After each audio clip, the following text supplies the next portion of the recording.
Hello বন্ধুরা, কেমন আছো? আশা করি ভালো আছো। তো আমি আজকে পান্ডুয়া খালি করতে এসেছিলাম। তো সিমলাগড় গেটটা পার করে এসে 3 কিলোমিটার আসার পরে একটা ডান দিকে হোটেল আছে।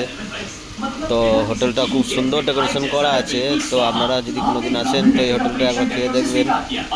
তো হোটেলের স্টাফেদের ব্যবহার খুব সুন্দর ব্যবহার, আর হোটেলের ডেকোরেশনটাও খুব সুন্দর, ভিতর বাইরেটা খুব সুন্দর। আসবেন, এসে কোনোদিন যদি আসেন এদিকে আসবেন, এসে খাওয়া দাওয়া করবেন। এদের ব্যবহারও খুব ভালো। তো খাওয়া দাওয়া খুব সুন্দর, খাওয়া দাওয়াও এরা করে। চারি সাইডে গিয়ে আমাদের উস্তাদ খাওয়া দাওয়া করছে। আমি তো তখন ভিডিওটা একটু করে নিলাম আগে আগে খেয়ে।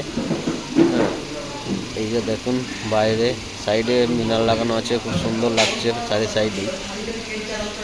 তো কোনোদিন যদি এইদিকে আসো তো এই হোটেলটা একবার অবশ্যই খেয়ে যাবেন। খুব সুন্দর খাওয়া দাওয়ার পাওয়া যায়, আর এই হোটেলে যা খুঁজবে তাই পাবেন। আশা করি ভালো থেকো সবাই, সুস্থ থেকো।